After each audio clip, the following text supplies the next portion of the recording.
This is the original podcast edition of The Guild of the Cowry Catchers by Abigail Hilton, now part of the complete Pirates of Wefravain series. The books are available as audiobooks, ebooks, and paperbacks. This podcast originally aired from 2010 to 2014. Stick around after the story for commentary from me, the author, more than a decade later.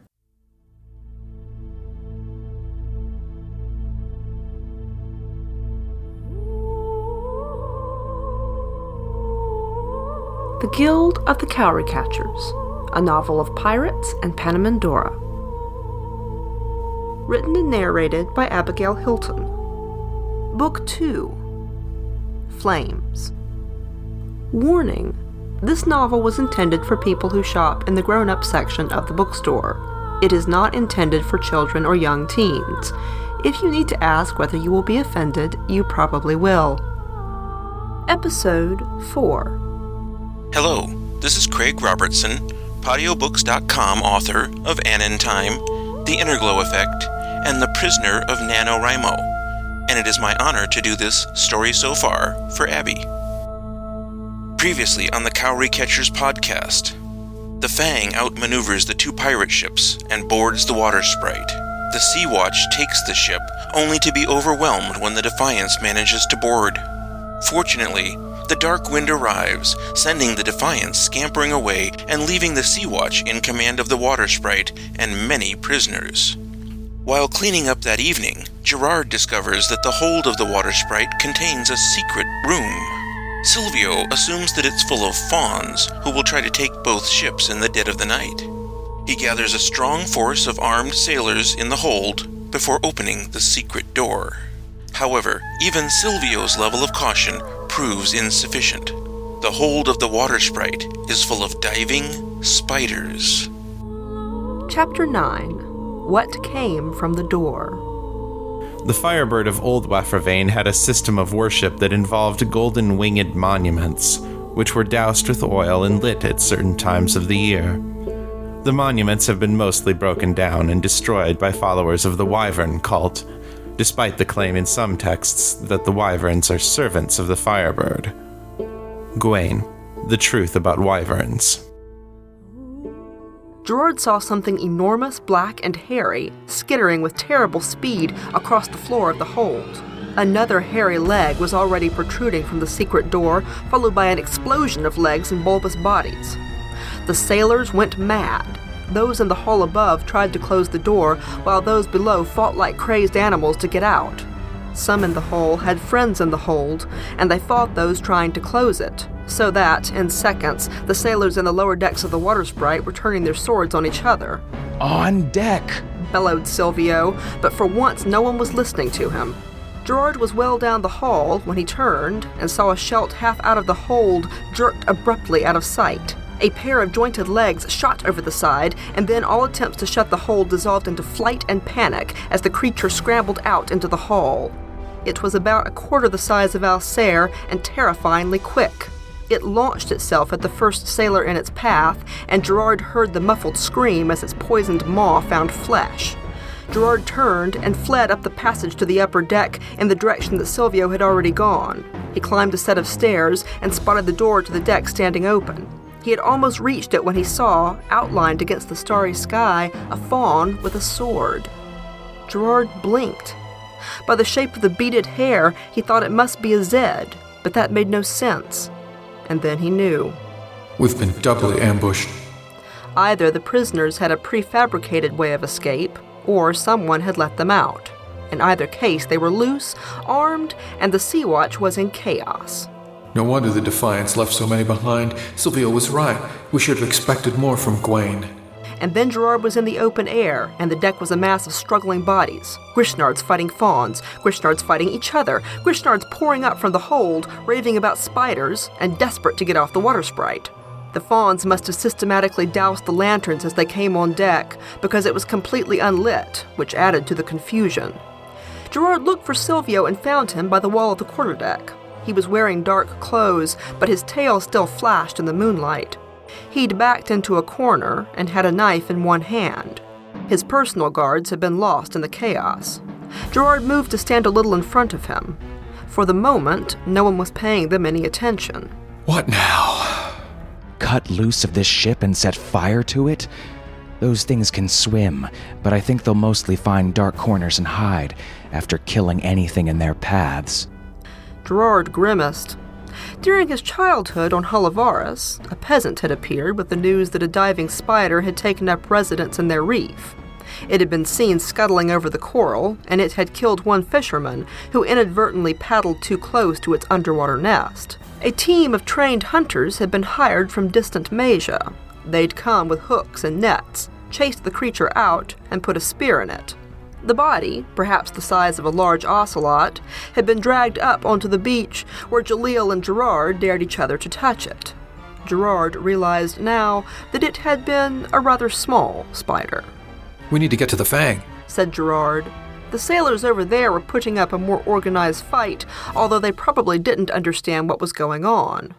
At that moment, Basil came leaping out of the nearby hatch, took one look at the chaos on deck, and nearly backed into Silvio and Gerard in their corner. Priestess' sake, Sylvie, couldn't you prepared a little better before kicking the hornet's nest? Silvio scowled at him. Basil held up his hands, his gold earrings flashing in the starlight. He had the classic wheat blonde hair of lowland Grishnards and honey gold eyes. Joking. You were right. I was wrong. Silvio looked back at the deck. Not right enough. Makes two of us who can use a sword, thought Gerard. Basil seemed to be thinking the same thing. Let's get off this ship. Gerard can go ahead and we can just walk in the path of the falling bodies. Before Gerard could say anything in reply, two things happened at once. Several spiders skittered across the deck, adding a new level of panic, and several fawns noticed the little knot of officers against the quarterdeck. Gerard cut down one, and then he was fighting two, and then they were all running through the mass of struggling bodies. Something huge and dark reared up in front of him. Gerard slashed off a spider leg. He heard a high-pitched shriek, barely audible. The spider spat at him. Gerard reeled back, clawing at his face, and someone shoved him from behind. Keep going! Move! I took care of it! Go! Gerard cleared the mass of sticky web from his eyes and plunged forward. The spider was writhing somewhere off to their left, assuredly with a knife in its belly. Gerard looked up and saw that several fawns were already working to free the water sprite from the Fang. Are they planning to sail her away, spiders and all? We can't let them do that, panted Basil. We must have at least 100 shells still on this ship. Need help? Gerard turned to see Marlowe's snail at his elbow. You've helped enough, snarled Silvio. Marlowe reacted with almost preternatural swiftness, dodging backwards so that Silvio's knife only grazed his cheek rather than going through his eye. He opened his mouth to say something, but before he could utter a word, a spider fell on him from the rigging. There was a confused struggle of arms and legs, and then the spider scrambled away, dragging Marlowe with it. The creature scampered over the side of the ship and was gone. Silvio shoved Gerard hard. Caught in his own trap. Good riddance. Go! Gerard went. To his horror, he saw that the water sprite was beginning to drift free of the Fang. Grishnard's sailors were leaping the gap, abandoning any attempt at a fight, fleeing. The fawns stood in their way, cutting them down as they tried to escape.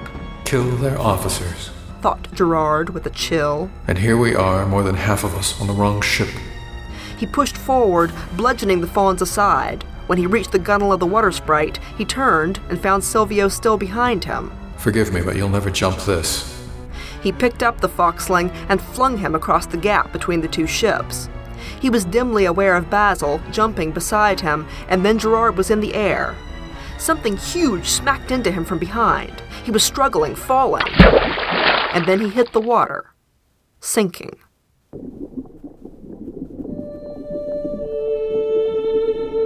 Chapter 10. Bitten. A few monuments to the Firebirds survive in isolated places, such as Maja Minor, where fawns have developed an entirely new and much more violent form of worship. There is also some evidence that wyvern temples are built at the sites of old monuments. Gawain, the truth about wyverns. Gerard felt an agonizing stab of pain in the back of his neck. He'd flipped over when he hit the water, the weight of the spider grasping him from behind, dragging him down. It was swimming beneath him, short, quick strokes, not far beneath the surface. Gerard could see the blurry lights from the deck of the Fang, the shadows of Grishnard still trying to jump the growing gap between the two ships. He could see the occasional body splash into the water, and a few Schelt swimming. He saw another spider scull by overhead.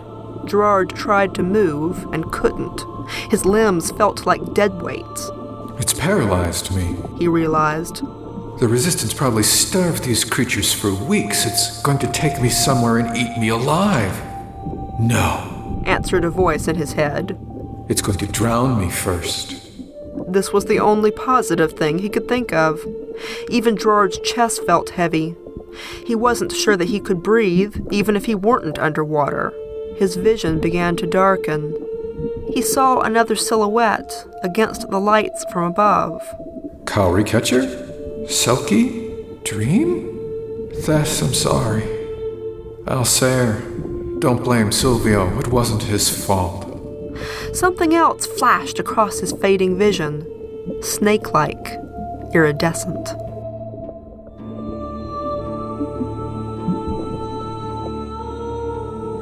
Gerard dreamed of voices, confused and hissing. He's mine. I found him. He defied me. I'm his deity and he's my lawful prey. He'll be your last if you touch him. Back to your temple, little dragon. I think we should start a war between Masia and Cern. What do you think? It would amuse.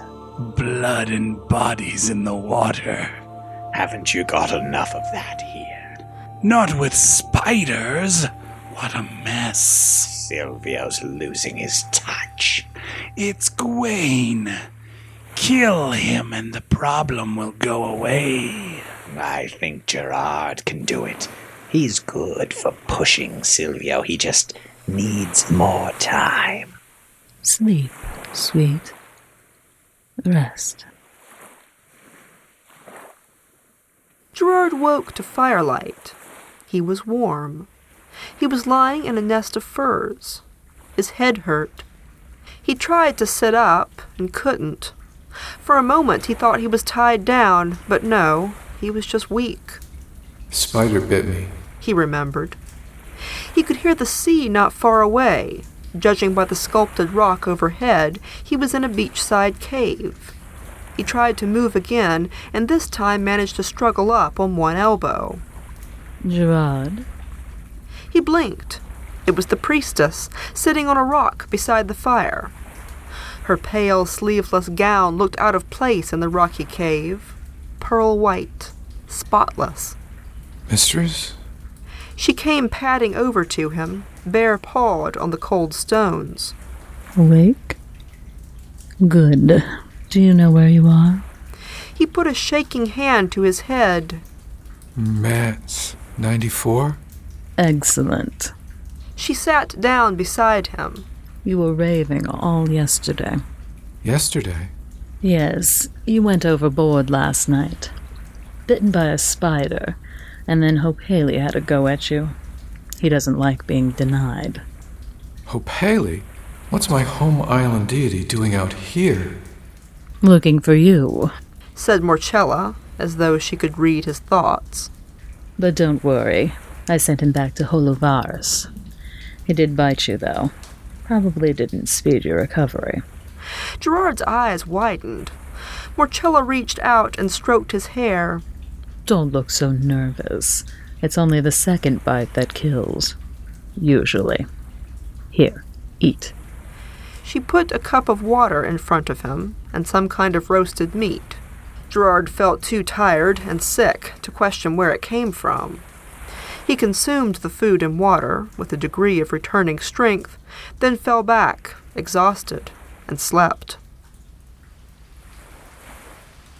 The second time Gerard woke, it was light outside, but raining. A hard, cold rain. Fortunately, the wind was not blowing into the cave. Morchella was gone, but the fire was still burning. A water skin lay near his head, and he drank from it greedily. He got up and found that he could stand.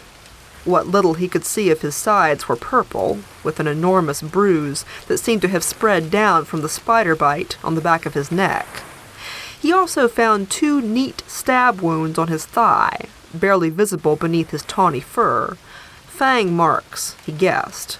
The spot was a little swollen, but not very painful.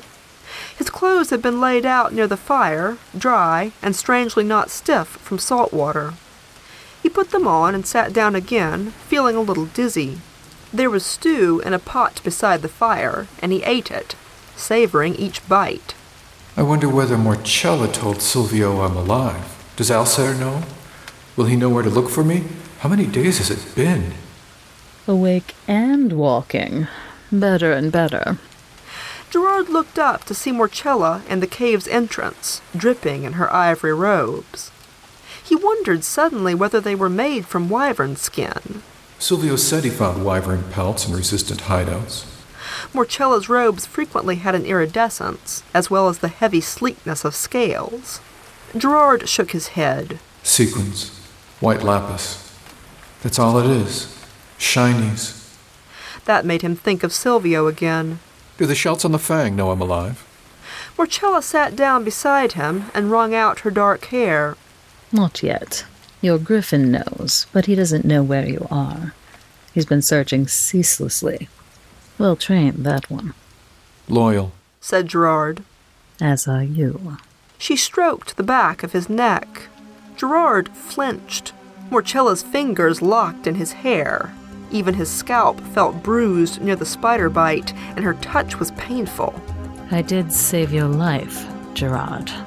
Yes. Thank you, mistress. He squirmed minutely away from her. I will try to be worthy of it. Oh, you will be. Her voice was a low croon. I even made you food, and I'm not the nurturing type. She was leaning against him. Her tongue traced the rim of his ear. Gerard was starting to tremble. He felt vaguely frightened and couldn't understand why. She's a female and smaller than me. I could kick her across the cave. I could shred her. Could you? Asked another voice in his head. Could you really? And then her mouth was on his. Gerard jerked away. She leaned into him, and they slid backwards off the rock onto the pile of furs. Even with the padding, Gerard yelped as he hit the ground on his bruised back. Morcella giggled. Don't be frightened. I won't hurt you. She was on top of him, soft curves and sleek muscle, pushing him down into the dense tangle of pelts. Gerard struggled. Her mouth was on his throat, his collarbone. His body was responding to her warmth and weight, to his own agitation and fear. No, stop. Please. He could not seem to push her off. Is she so strong, or am I so weak? A little of both. Gerard stared into her aquamarine eyes. I did not say that out loud. I am a goddess, Gerard. Let me show you what that means. I love my wife, he whispered. Morcella smiled. I don't mind. And inside his head, he heard, It makes you more interesting.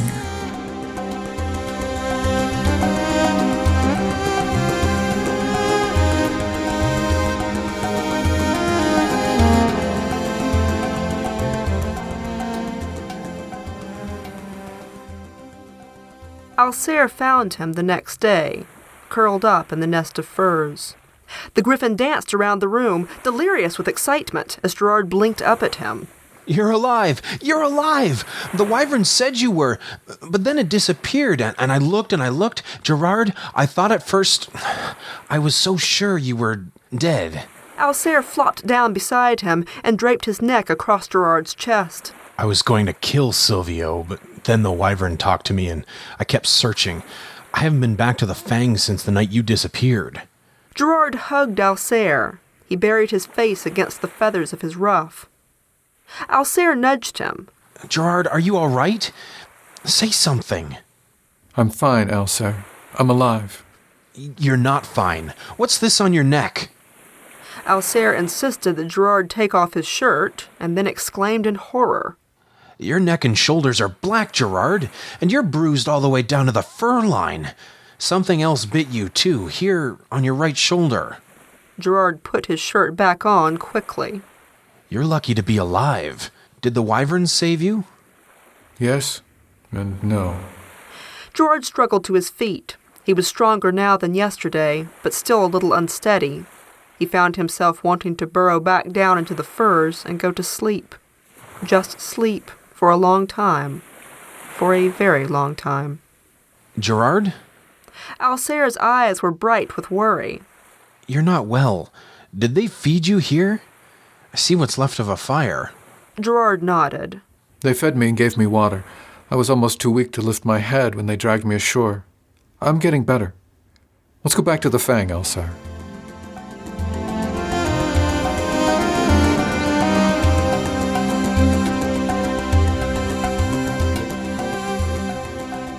Chapter 11. The Riddle of the Grape Presses.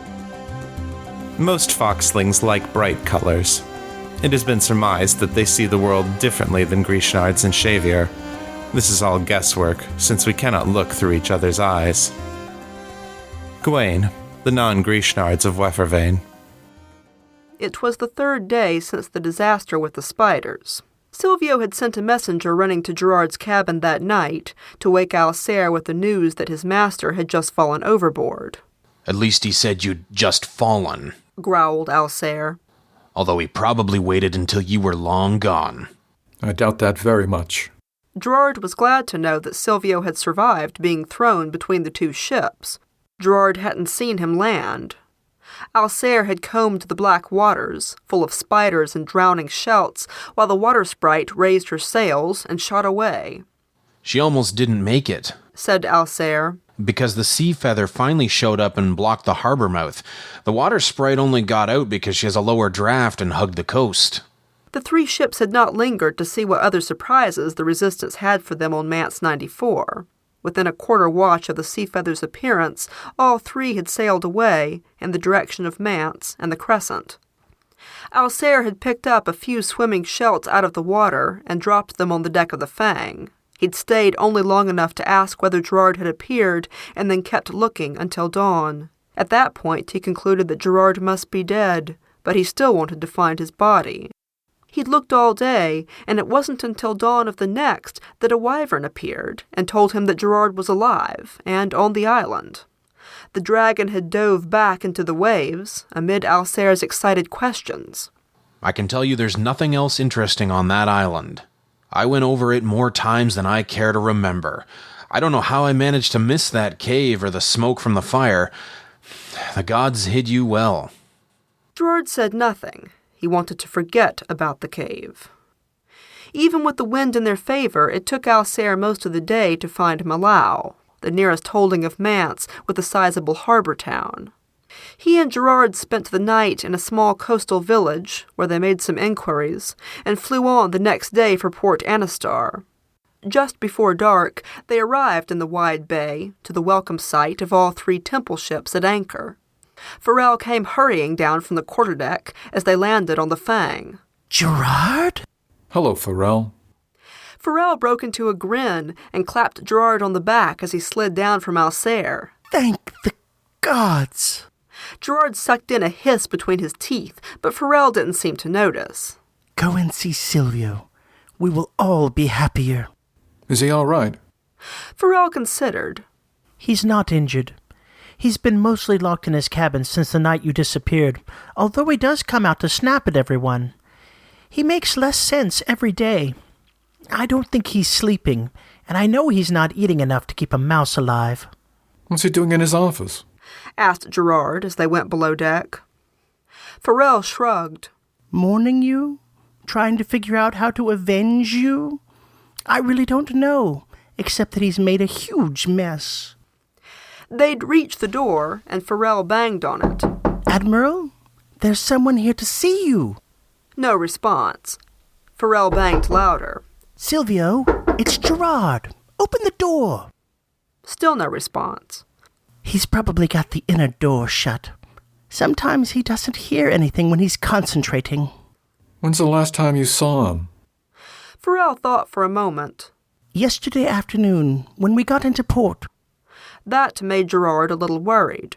He took a few steps back, gauged the distance, and kicked the door. He hit it harder than he'd intended, all the pain and frustration of the last few days focused in one concrete action. The door flew open with a boom, the bolt ripping out of the wood. Well, that will be one more repair, said Farrell. The outer office was empty and unlit, but books were everywhere. There was paper and parchment, too, Silvio's scrawl in several languages, drawings, notes. Gerard tried the door to the inner office and found it unlocked. He knocked, but got no response, and finally pushed it open against the weight of something on the far side. The room beyond was lit, and in even more chaos than the outer office. A chair with a book on it had been blocking the door. Silvio had unrolled a number of large parchment manuscript scrolls, leaving them scattered like enormous ribbons around the room. He seemed to have dumped out his chests of loose-leaf maps, scattering them everywhere. Silvio himself was crouching on the floor amid the chaos, reading. He was wearing rumpled sailcloth, his normally gleaming hair and tail spotted with ink and lamp wax. He raised his head and stared up at Gerard, who carefully shut the door behind him. Silvio's face was a complete blank of incomprehension. You didn't even let yourself hope I was alive. I'm sorry it took me so long to get back. A spider bit me. I nearly drowned. The priestess and her wyverns dragged me up on the beach. He stopped. Silvio was looking down at his papers. He hadn't made a sound. What are you doing with all this? He turned deliberately and walked around the room, trying to give Silvio a chance to recover. Silvio cleared his throat. Figuring out what Gwain's doing. His voice sounded rough with disuse. Gerard heard him stand and come padding over. Silvio pushed a dictionary out of the way and gestured to a chart that he'd tacked to the lip of a bookcase. This is everywhere we've ever seen him, and I think I know what he's doing with those grape presses. I think... He bowed his head and crossed his arms. Gerard crouched beside him and waited. Silvio wouldn't look at him. Gerard, you remember that advice I gave you on Mance? About leaving Wefravain? If you decide to do that, would you leave me a note or something? Gerard thought back to their conversation about Malpin. We worked together on and off until I was 16, and then he disappeared. I looked for him for years. Silvio, I didn't disappear on purpose. He didn't say anything. Will you panic if I give you a hug? Silvio hesitated, then shook his head. Even with the warning, he flinched when Gerard touched him. Then, very slowly, he relaxed. I thought I was going to have to tell Thessalon I got you killed. Even if I had been killed, it wouldn't have been your fault, said Gerard. His back was protesting with the awkward angle. Can I pick you up? Silvio sighed. He wrapped his arms around Gerard's neck and buried his face against his shoulder. Gerard, right now, you can have anything you want. What I want is comfort. He scooped Silvio up, and the foxling curled against him, his tail wrapping around Gerard's back. I see why you don't wear black often, said Gerard, noticing the silver hairs already accumulating on his sleeves. Think I'll ruin another coat? Silvio's muffled voice sounded almost himself again. Gerard carried him around the room, looking at the collection of maps and books. Silvio had drawn the grape presses from the warehouse on Cern several times, from several angles. He also had Gwain's book open on the table. You could have done all of this a long time ago. You just never had a good enough reason. Silvio yawned. Are you going to talk? Because if not, I'm going to sleep. What are the grape presses? Machines for making books. It took me a while, but I figured it out. Here, put me down. I'll show you. Gerard set him on his table. Silvio pushed Gwain's book at him. Notice anything odd about the text? Gerard looked at the book. He'd read it already. It's very neat. Silvio thumped the table. Amazingly neat. Improbably neat. Gerard wasn't sure what he was getting at. Any good scribe in Wefravain cultivated excellent writing skills. Not only is it amazingly even, but some letters have the same tiny notches every time they appear. Woodcut? Ventured Gerard. He had seen a few documents made with woodcut stamps. They were usually only one page, such as royal mandates or notices. The stamp had to be carved from wood or other material, which took a craft shelt some time.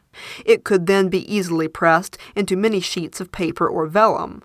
Making enough woodcuts to manufacture an entire book would be time-consuming indeed.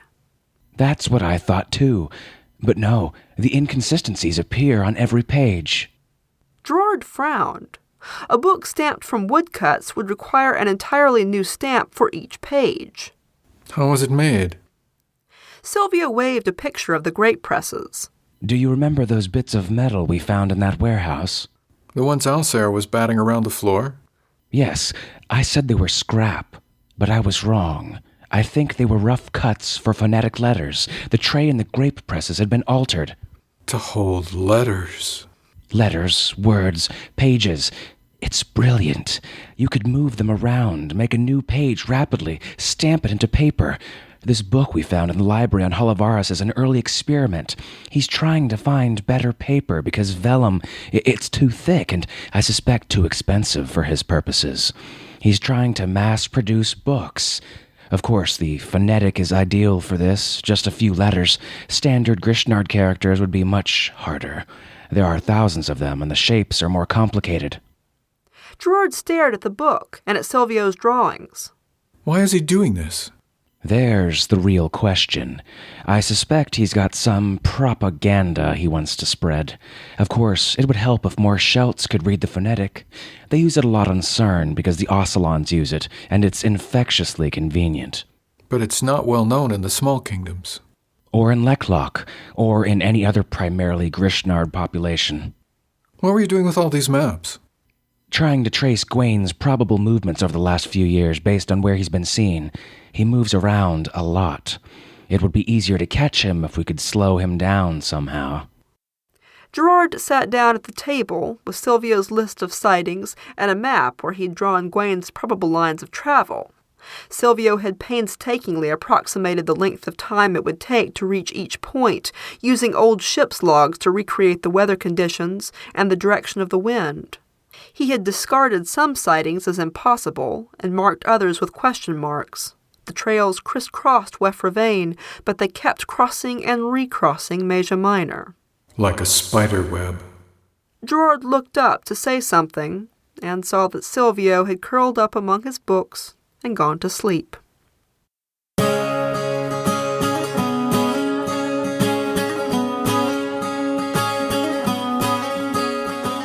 You've been listening to The Guild of the Cowry Catchers by Abigail Hilton. Copyright Abigail Hilton.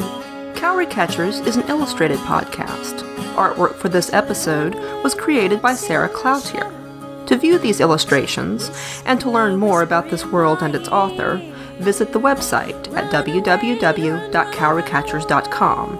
This podcast included the vocal talents of Nathan Lowell as Gerard, Norm Sherman as Silvio, Kim the comic book goddess, as Marcella, Jeff McDowell, as Hope Haley, Chris Lester, as Gwain, Ryan Stevenson, as Alsair, J. Daniel Sawyer, as Basil, Hughes Hilton, as Marlowe, Terry Mixon, as Pharrell, Rish Outfield, and Big Incubus as 2 wyverns. Sound effects for this podcast were generously provided by SoundSnap and the Free Sound Project. The intro music for this podcast was Grace by Beth Quist. The outro music is Monsters, also by Beth Quist, both licensed with permission from Magnatune.net. Music for Book 2 of Cowry Catchers included selections from Digital Juice at digitaljuice.com and Kevin MacLeod at Incompetech.com. It also included Beth Quist, Diana Rowan, and Jamie Saber, all from Magnatune.net. All music was licensed and used according to the terms of the websites. This is a standard copyright now. This podcast is provided for your personal enjoyment only. You can download and archive the episodes for your personal use. You may not re-upload, mirror, or publicly redistribute the audio files, nor can you alter, remix, or create derivative works.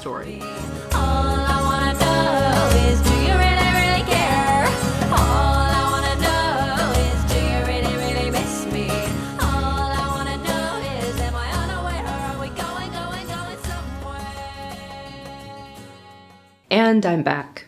This is 2025 Abby, coming to you with some comments on the episode. So, lots going on here. Obviously, the diving spiders. I have to put a pin in that because I do love the natural world. These guys are based on the very real diving bell spider, which if I talk too much about the diving bell spider, it's actually a little bit of a spoiler for cowry catchers. But not too much. I'll just go ahead and say, which because you can easily look this up online, that they make a nest. They make a bubble nest by carrying bubbles under the water and depositing them under web that holds them down, which is just really super cool. So yeah, they make a little oxygenated chamber under the water, and they strike out at various small aquatic prey from their oxygenated chamber. They're a super cool arachnoid, and they do exist. Obviously, giant spiders are a huge tradition in fantasy, probably originating with Shelob in The Lord of the Rings. I don't know. For some reason, it's just fun to imagine giant spiders. But I thought the diving bell spider would be a particularly fun creature to embiggen in my aquatic, ocean-going fantasy world. I also am always fascinated by the early history of printing. It was not too long, I want to say, gosh, I would have to look it up. It was either... No, I was writing these books. I was in the middle of writing these books when I went to Ireland with my friend Amy, and we got to actually go into a library in Dublin and see some incunabula, which are very early printed books that look so much like scribal manuscripts that they're hard to tell apart sometimes, even by experts. So the early printed books, they were imitating the style that they were familiar with, obviously. They were doing little tight columns, and they were doing hand-drawn, really fancy drop cap sort of situation, stylized decorations in the margins. And these books can sometimes look so much like hand-copied books that they're hard to tell apart. But if you look really close, you can see that they are actually printed. They are a product of very early printing presses. So the changes that the early printing press brought about, and the process of it becoming more widespread in society, is super interesting to me. It is an interest that I had more like 10 or 20 years ago, and I struggle now to... There's some things that I knew that I have forgotten, but my interest could be renewed in a heartbeat, because I do think the early printing and the early history of the printing press is just super, super interesting. And so, of course, I put some of that stuff into the story here with Gwen's printing press and Silvio figuring it out. I think it's fun to have some similar traits and virtues between antagonists. So Silvio and Gwen actually have a lot in common. They both really like books, for one thing. This chapter also includes a rape scene. As I said earlier in my author's notes, my intent was not to make these scenes of assault and harassment sexy. I was also trying to convey with some of the music the conflicted feelings of the person who's being assaulted. Their body is responding to stimulus. Gerard's body is responding to stimulus. Things may feel good, but this is not something he wants. It's very scarring. He is obviously having some pretty severe PTSD and disassociation afterwards, and it's a very confusing experience for him. And then, of course, we have the scene afterward where Silvio's idea of grieving is doing a whole bunch of work that he had been unwilling to do earlier in order to figure out what Gawain is doing so that he can avenge Gerard. I hope you are enjoying the story, and I will see you in the next episode.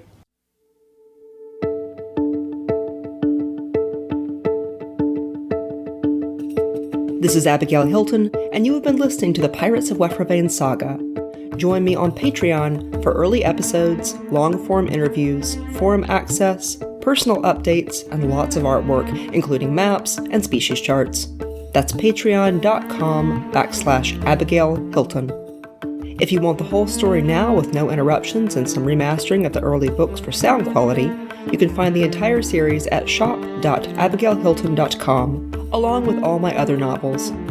The audiobooks are delivered by BookFunnel. Background music was Hidden Sky by Jamie Sieber, licensed from Magnatune.net circa 2014.